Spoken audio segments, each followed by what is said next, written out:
Hello guys, welcome to my at cook channel. আজকে আমরা নিয়ে চলে এসেছি মাছ ভাজা রেসিপি। এই মাছটা আমাদের কিন্তু রুই মাছ, তা আমরা আজকে দেখে নেব রুই মাছ ভাজি রেসিপি। মাছ ভাজার সঙ্গে কিন্তু গরম গরম ভাত নিমেষেই শেষ হয়ে যাবে। তা আজকের এই রেসিপিটা দেখে নেওয়া যাক। মাছ ভাজা কিন্তু খুবই একটা সহজ রেসিপি, দেখে নেওয়া যাক।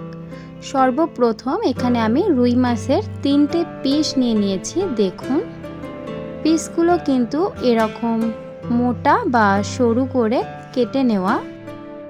দেখুন, এখানে প্রত্যেকটা রুই মাছের পিসগুলো কিন্তু খুবই দারুণ। এবার আমরা এই মাছের মধ্যে দিয়ে দিচ্ছি কয়েকটি মশলা। দিয়ে দিলাম গুঁড়ো লঙ্কা 1 চা চামচ, দিয়ে দিচ্ছি গুঁড়ো হলুদ 1 চা চামচ, দিয়ে দিলাম জিরে গুঁড়ো 1 চা চামচ, দিয়ে দিলাম স্বাদ পরিমাণে নুন। এখানে আমাদের সবগুলি মশলা দেওয়া হয়ে গেছে। এবার ভালোভাবে আমরা মাছটাকে মশলার সঙ্গে মাখিয়ে নেব, যাতে মাছের মধ্যে মশলাটা খুবই ভালোভাবে অ্যাবসর্ব হয়ে যায়। মাছ ভাজার মধ্যে কিন্তু এই যে মশলা মাখানোটা খুবই একটা ইম্পর্টেন্ট পার্ট। মাছ ভাজাতে যদি মশলা ভালোভাবে এবং পরিমাণ মতো যদি না হয়, তাহলে কিন্তু মাছ ভাজাটা খেতে ভালো হয় না। দেখুন, এখানে আমি কিন্তু মাছগুলোতে খুবই ভালোভাবে মশলাটা মাখিয়ে নিয়েছি। এবার আমরা মাছগুলো ভেজে নেব। মাছগুলো ভেজে নেওয়ার জন্য এখানে আমি দিয়ে দিলাম প্যানের মধ্যে সরষের তেল পরিমাণ মতো। সরষের তেলটা যখন অনেকটা গরম হয়ে আসবে, দেখবেন যে সরষের তেলটা থেকে একটু একটু ধোঁয়া বেরোচ্ছে। তখন আমরা একটা একটা করে মাছ এই প্যানের মধ্যে দিয়ে দেব, কারণ মাছ ভাজার জন্য তেলটা কিন্তু খুবই ইম্পর্টেন্ট, না হলে কড়াইয়ের মধ্যে লেগে যায়।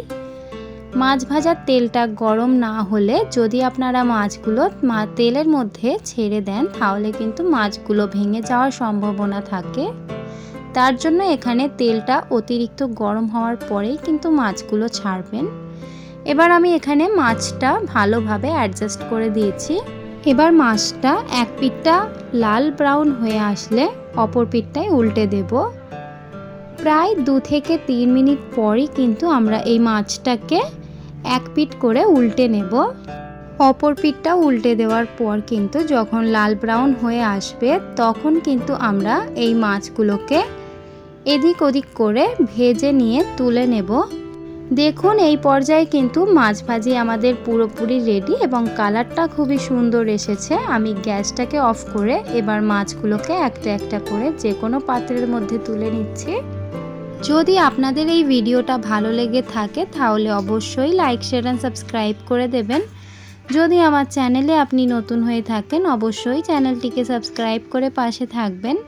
দেখা হবে নেক্সট ভিডিওতে। আজকের এই ভিডিওটা দেখার জন্য অনেক অনেক ধন্যবাদ।